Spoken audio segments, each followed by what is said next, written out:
అందరికీ నమస్కారం. నా పేరు ఖమ్మంపాటి కృష్ణ, ఆమ్ ఆద్మీ. ఈ మధ్య కాలంలో మనం సోషల్ మీడియాలో కనుక చూస్తుంటే ఈ కోవా బన్ గురించి చాలా డిస్కషన్ అనేది నడుస్తోంది. మనకి కోవా బన్ అనేది వలి అనే ఒక ముస్లిం అతను ఇలాగా మేడారం జాతరలో కోవా బన్ అనేది అమ్మటం అనేది జరిగిందనమాట. దాని మీద కొంతమంది ఎవరైతే ఉన్నారో కొంతమంది సోషల్ మీడియా లేకపోతే యూట్యూబ్ ఛానల్స్ ఏవైతే ఉన్నాయో వాళ్ళందరూ కూడా అతన్ని దాడి చేయడం అనేది, అతని మీద దాడి చేసి అతన్ని చాలా హింసించడం అనేది జరిగిందనమాట. అండ్ దీని మీద నాకు ఒకటి అనిపిస్తుంది. ఈ సందర్భంగా నేను ఒక సోషల్ మీడియాలో అసలు మోస్ట్ ఇన్ఫ్లుయెన్సర్ అయిన ఒక ఆవిడ గురించి మాట్లాడాలని చెప్పి నాకు అనిపిస్తుంది. సో ఆవిడ ఎవరనేది ఇదిగో, ఈవిడ పేరు ఆర్జే కిరణ్ అనమాట.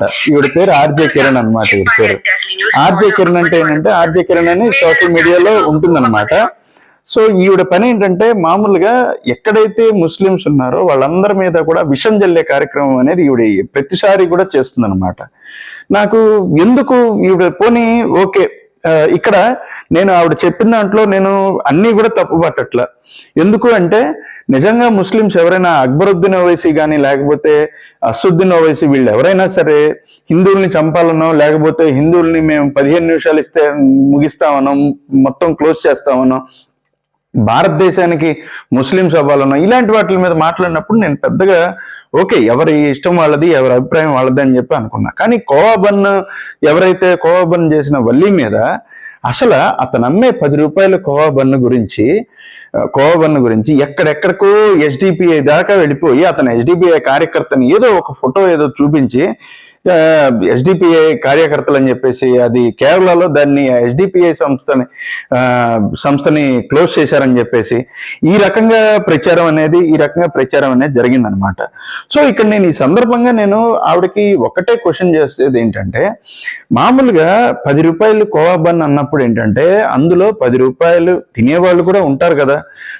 మనం చూస్తే కనుక రోడ్డు మీద జనరల్ గా చిన్న చిన్న టిఫిన్లు వేసుకునే దుకాణాలనే ఉంటాయన్నమాట.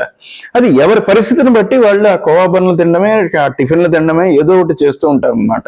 ఇతనేదో ముస్లిం అయినందువల్ల ఇతను ఏదో అన్యాయం చేశాడు, ఏదో మందులు కలిపేస్తున్నాడు, చీప్ గా చేశాడు అని చెప్పేసి ఒక దుష్ప్రచారం చేసి ఈరోజు అతని కనీసం బతికే పరిస్థితి కూడా కల్పించే పరిస్థితి అనేది లేదనమాట. బతకడానికి కూడా భయపడే విధంగా ఈ రకమైన దుష్ప్రచారాలు సోషల్ మీడియాలో అనేది చేస్తున్నారు అనమాట. ఈ సందర్భంగా నాకు ఒకటి అర్థమవుతుంది ఏంటంటే, ఇలాంటి వాళ్ళ గురించి ఈ ఆర్జే కిరణ్ ఇలా కొంతమంది హిందుత్వం పేరు చెప్పి